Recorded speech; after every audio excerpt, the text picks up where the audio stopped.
Hello, guys. This is New DM Ariel with another video coming to you from beautiful Kelseyville, Northern California.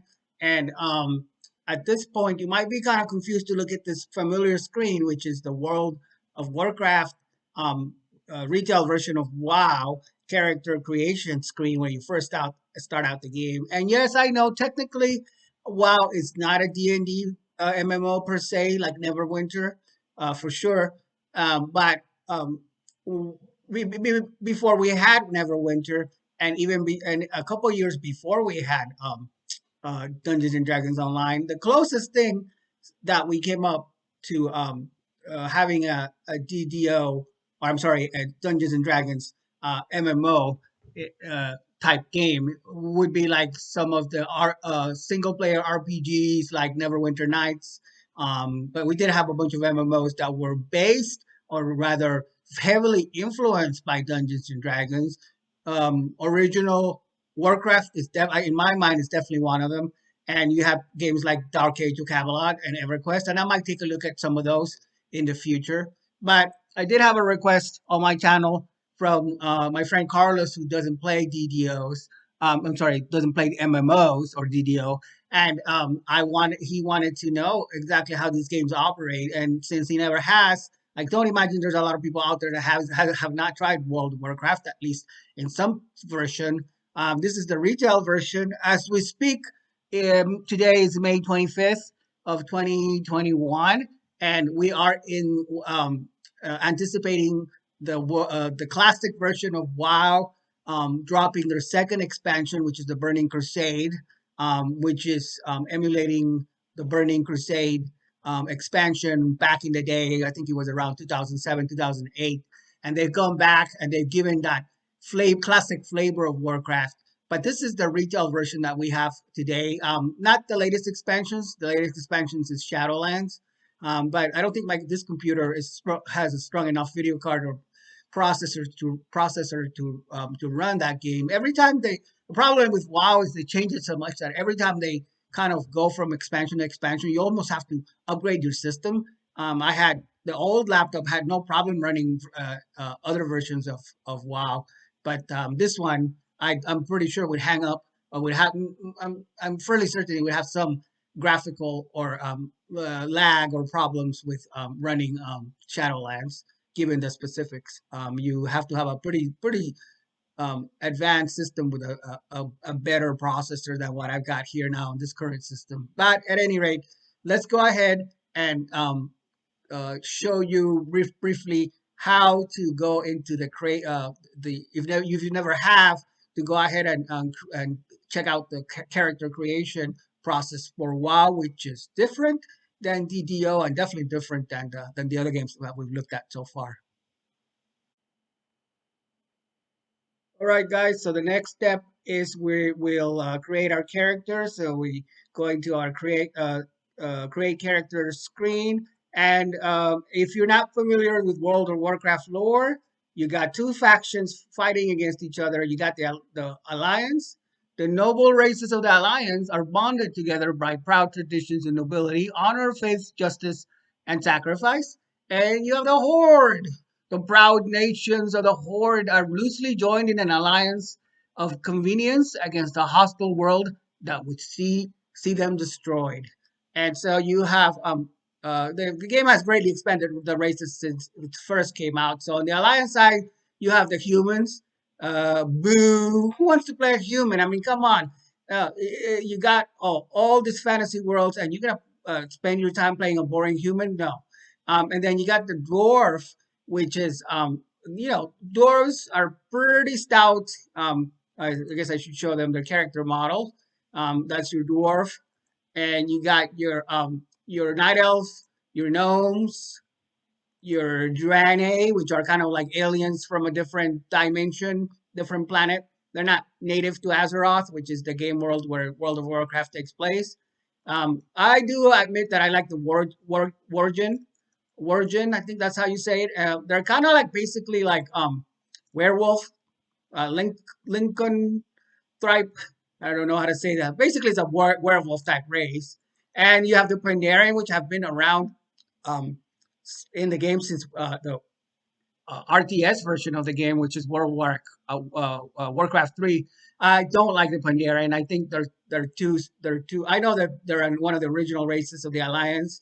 Actually, Pandaren can be either Alliance or Horde when they start out. After the 10th level, you can pick either faction. They choose a side and choose a faction. But all I ever think about when I see Pandaren is those stupid Kung Fu Panda movies. So that's what it reminds me of because they have an Asian, um, Pacific, kung fu type motif, and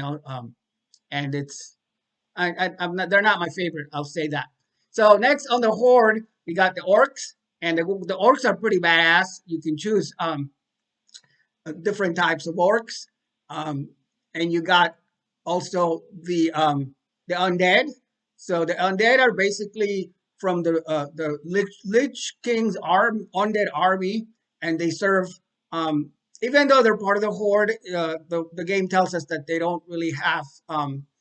It's an a legion of convenience. They basically have their own agenda, and we've definitely seen through the lore of the game that they have just that. And there's the Tauren. The Tauren are kind of animalistic. They give you this vibe of nature and being a pacifist, even though they have to wage a war because that's the name of the game. But if they're left to under their own devices, they would rather be a pacifist and would rather not um, engage in any war, but they have no choice. And then we have the trolls, man.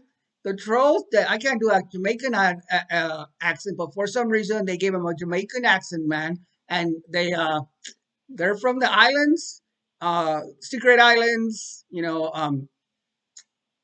They're just fun to play. It's a fun class. They're ugly as hell, but what do you expect? They're trolls.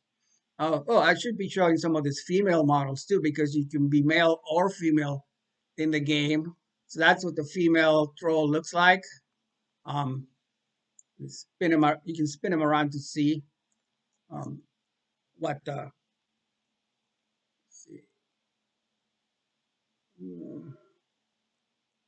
There we go. So that's your female troll. You got the blood elves, which came out in the second expansion. The second expansion, you got the blood elf for the horde, and they also added the Draenei for the alliance. And then in the third expansion, I'm sorry, the fourth expansion, which was the Cataclysm expansion, which wasn't an expansion that wasn't very popular, but they did add the for goblins for horde, and they got this is where the war gen came in, and I was at the time I was like, why does the alliance get a war gen and we're stuck with the goblins? I mean, goblins are okay, but come on, wouldn't you rather play as a badass werewolf? Yes, I would. But no, the horde got shammed. We got the goblins. The goblins are kind of cool though. Their starting area is a lot of fun, and they're kind of devious, and they're kind of like the equivalent to the gnomes because they're technical. They have a lot of technology, and the gnomes are kind of like the technologically based race for the alliance. I don't really like this new character model stuff for them. They changed the character models in the later expansions, and I thought the character models on classic were a lot cooler, but at least for this race. Anyway, the Pandarans they kind of choose either horde or alliance, like I said. So those are all the classes. There are also this um uh like allied races that they came out with in the Battle for Azeroth expansion a couple years ago, and you can't really choose these off the bat. You have to kind of unlock achievements. So you can get them later on, but you don't get them right off the bat, which is kind of a shame because they are fun classes. But so let's see, we're gonna go horde. We're definitely gonna go horde, and I think maybe we can start a blood elf just because I like blood elves. I mean, I like all the races of the horde, but I kind of tired of playing the other characters right now. So and then what's different about the other games is that Warcraft gives you a class trial, so you can create a higher level character like at level 48 and try it out for a limited time. And if you like it, you can use a boost token to unlock the character on a permanent basis. I would not recommend that because yes, it's fun to play a higher level character, but you don't really learn the class if you do that.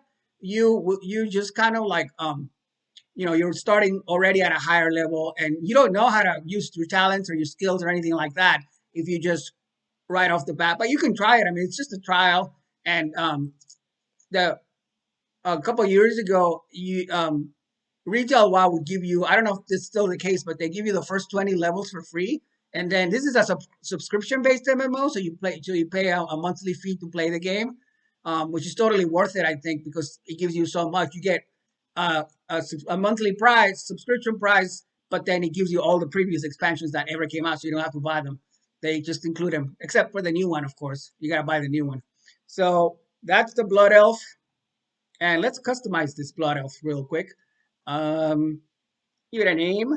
So this stage is pretty similar to what we've seen in Neverwinter. All these games are the same. You just kind of customize your character. Um, uh, what's a good Blood Elf name? I don't even know. Um, Gorga, Gorga Max. No, I'm not good with elf names. That's the problem. Um, Phalar. Let's just go with Phalar and see what. So skin color, you can change that whatever you want.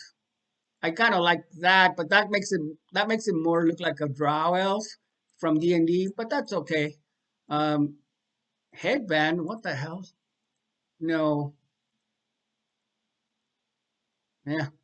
Hair color, none of this stuff really matters too much to me. It's just cosmetic changes, so it's not gonna affect your gameplay. But just to show you that you can customize it to whatever the hell you want. Um, no, give me purple hair. Okay. Yeah, it's kind of close enough. Facial hair. All right. Well, I think that's good enough. Next.